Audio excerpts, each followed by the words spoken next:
22 एकड़ का टुकड़ा किसी और ने खरीद लिया, मेरे भाई ने शुफा कर दिया, शुफा हमारे हक में अब हो रहा था, इधर से मुझे अटैक हो अनगत दफा करो, ये भी कोई शायद ये मगर से लड़ दे ले जाओ मैं तुसी ले जाओ तोनू मुबारक सानू सड़ी अपनी काफी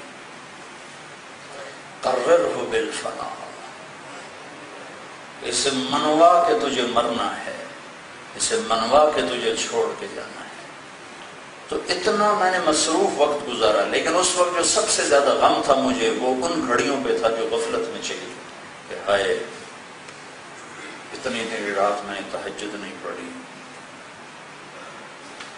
मैंने ये नहीं किया, मैंने वो नहीं किया, मैंने वो नहीं किया, हाय काश मैंने वो किया होता, तो अब अगर मेरे जाने का वक्त वाकई आ चुका है तो ये भी मेरा एक सरमाया होता, खाली हाथ तो ना होता।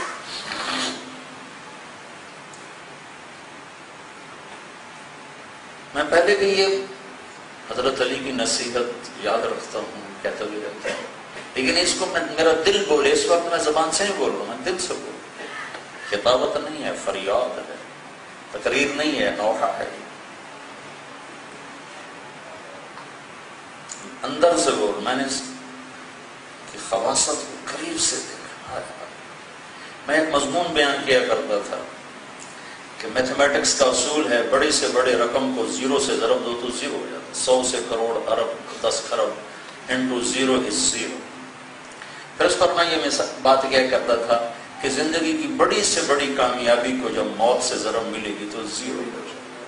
फिर हजरत मौलाना तारिक जमील कोई नहीं कहे कि मैयत कदा चामनी है, मैयत किथे पई है, मैयत आ गई कि नहीं आ गई, सारे टाइटल जीरो जीरो।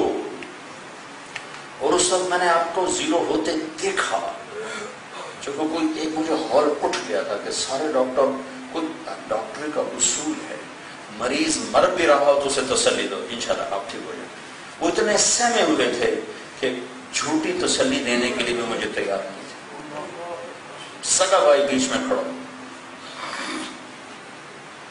खुद कार्डियोलॉजिस्ट है, वो मेरा सामना करने से घबरा, पर अल्लाह ताला ने पहले असबाब के खिलाफ किया कि मेरी इतनी 20 साल मेहनत को यूं तोड़ के दिखा दी, फिर मेडिकल साइंस को यूं नाकाम करके दिखा दी। तो मेडिकल साइंस ने कहा कि तारिक जमील अब नहीं बच सकता, अल्लाह ने जिंदगी को लौटाया। उन 2% में जो बच जाते हैं वो 2% माजूर होते हैं। मैंने मुसलसल अल्लाह से दुआ की, या अल्लाह अगर मेरा वक्त पूरा हो गया है तो मेरी बख्शिश फरमा, मैं तेरे बंदों के बारे में कभी किसी की ज्यादती नहीं की, मैंने किसी की गीबत नहीं करता, मैं किसी की चुगली नहीं खाता, मेरे दिल में दुनिया के तमाम मुसलमानों में से किसी एक के बारे में भी मेरे दिल में बुग़्ज़ कोई नहीं, किसी का जानी माली हक मेरे ज़िम्मे कोई नहीं, किसी के लिए मैं बदतमीजी का बोल नहीं बोलता, ना मैं सुनता हूं ना मैं बोलता हूं। अल्लाह ये तेरे बंदों के मामले में मेरा दामन साफ है, तेरे मामले में मेरा दामन दागदार है, तेरे दरबार में मेरी ख़यानत बहुत ज्यादा है। वो तू खुद ही कहता है कि मेरा खाता बड़ा ही सौखा है, मेरे बंदों से काम ठीक करके आ जाओ तो मैं अपना खाते में काफी सहूलत कर दूंगा। तो मेहरबानी करना या अल्लाह, मैंने तेरे बंदों के साथ तेरे हुक्म के मुताबिक पूरी करने की कोशिश की है। तो या अल्लाह अगर मेरा वक्त पूरा हो चुका है तो मेरी बख्शिश फरमा, और अगर मेरी जिंदगी बाकी है या अल्लाह तो मुझे माजूर होने से बचा। ये दुआ मैंने मुसलसल मांगी, या अल्लाह मुझे माजूरी से, क्योंकि मेरा भाई दिल का डॉक्टर है, मैं उससे सुन इतना डरा हुआ था कि उन्होंने अटैक हुआ, और दिल फैल गया, और फेफड़े में पानी बढ़ गया, तो उड़ना औखा हो गया, सौ औखा हो गया। मैं कहा या अल्लाह ये ना हो मेरे साथ, उठाना है तो उठा ले, वो तेरी मर्जी है, बचाना है तो फिर मुझे माजूरी से बचा। अल्लाह ताला ने ऐसे मिनटों में बीमारी को बाहर धक्का दिया। एक डॉक्टर अशरफ है, प्रोफेसर, कहने के मौलवी साहब आपकी सारी बीमारी में हर मिनट में मेरा ईमान का लेवल अप जा रहा था। मैंने किस लिखा कि हर जगह हमारी मेडिकल साइंस के खिलाफ हो रहा था, हर जगह मेडिकल साइंस के खिलाफ हो रहा था, कैसे हमारा ईमान मुसलसल अप जा रहा था, अप जा रहा था, ये क्या हो रहा है, ये क्या हो रहा है, ये कैसे हो। स्टैंड डाला, फिर उसके बाद मुझे लाहौर मेरा भाई अपने हॉस्पिटल में ले गया, तो वो एको में मेरे करना था कि दिल की आप कैफियत क्या है, तो वो मशीन पे आना नहीं चाहता था। वो उसके कोलीग हैं तारिक शफी हारून, कहने को तुम देखो मैं नहीं चाहता, मुझे डर लग रहा है कि पता नहीं दिल दे बल्ले की शायद। तो تو انہوں نے کہا تو بھی آ جا، پہلے بھی تو اللہ نے معجزے دکھائے، اب بھی معجزہ ہی ہوگا، آ جا۔ تو تینوں نے مل کر دیکھا تو دل شبیر سکا۔ تو میرا بھائی کہنے لگا لگتا ہے کوئی فرشتیاں دا ہی پارا ہوتے آئی نہیں تو ان تو پلے کا نہیں رہا۔ کرور ہو بالفنا، اس کے ساتھ میں نے تھوڑی آپ کو کارگزاری سنا دی کہ میں نے اس بیماری میں بہت کچھ سیکھا ہے، میں چاہتا ہوں میں شیئر کر لوں آپ سے کہ آپ جھٹکا کھائے بغیر یہ سب کچھ لے لیں، کہ یہ کچھ نہیں ہے جس کے لیے آپ بہت بڑے میاں صاحب، سیٹھ صاحب، شیخ صاحب، ملک صاحب، چودھری صاحب، پتہ نہیں کیا کیا جھوٹے لقب لیے کرتے ہیں، یہ سب صرف جھوٹ کا پلندہ ہے، کچھ بھی نہیں۔ تسلی نے فرمایا اس سے منوا کے تجھے مرنا ہے۔ میرے اللہ نے مجھے منوایا کہ ہاں واقعی طارق جمیل موت حق ہے، مرنا ہے، اور ابھی اگر میں مر جاتا ہوں تو میں مٹی کا ڈھیر ہوں، میرے پاس کیا ہے؟ کچھ بھی نہیں۔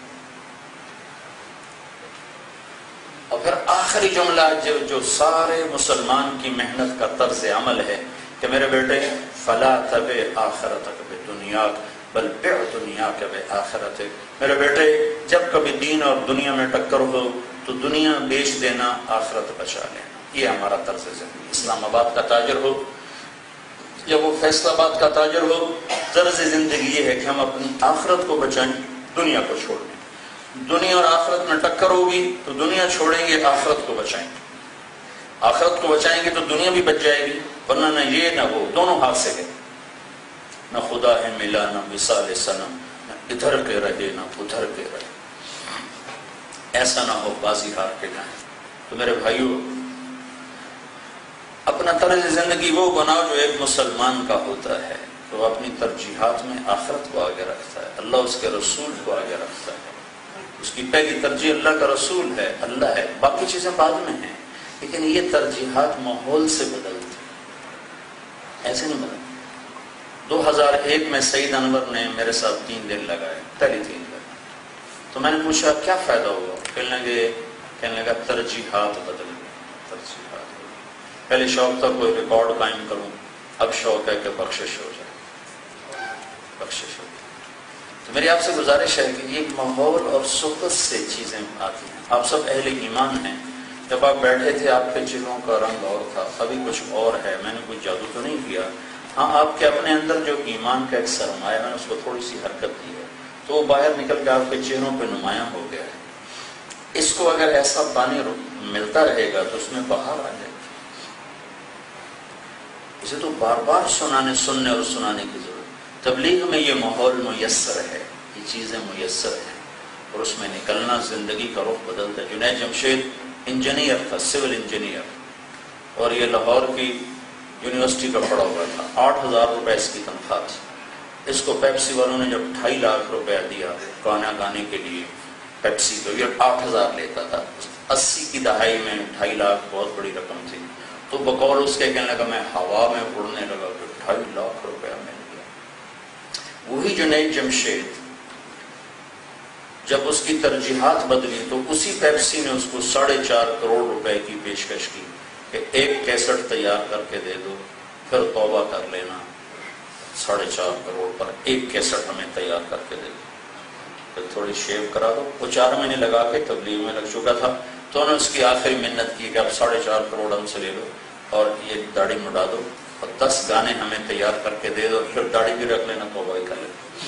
تو اس نے کہا اب یہ کام ختم، ترجیحات بدل گئی۔ 2.5 لاکھ پہ ہوا میں اڑتا ہے اور 4.5 کروڑ کو ٹھوکر مارتا ہے، اور اس وقت اس کی حالت کیا تھی اس نے مجھے بتائی کہ اس وقت میرے گھر کی حالت یہ ہے کہ میرے گھر میں ماں کی دوا کے لیے 100 روپیہ بھی کوئی نہیں، کہ میری تو کمائی صرف گلوکاری کی، اور مجھے کچھ آتا نہیں۔ تو جب ترجیحات بدلتی ہیں تو پھر ساری ترتیب زندگی بدل جاتی ہے۔ تو اب بھائیوں کی خدمت میں گزارش ہے، آپ سب تاجر ہو، اسلام کے پہلے مبلغ تاجر، پہلے دین کی اینٹ رکھنے والے تاجر، پہلا صدیق، سب سے بڑا کپڑے کا سب سے بڑا تاجر، 10 ٹاپ لسٹ کے صحابہ ہیں، ابو بکر، عمر، عثمان، علی، طلحہ، زبیر، سعد، سعید، ابو عبیدہ، عبد الرحمن بن عوف، ان 10 میں ایک بھی نہ کوئی ذمہ دار ہے نہ کوئی مزدور ہے، یہ سب کے سب تاجر ہیں، ایک بھی غیر تاجر نہیں، اور سب قریش ہیں، سب بڑے خاندان کے ہیں، ایک بھی غیر قریشی کوئی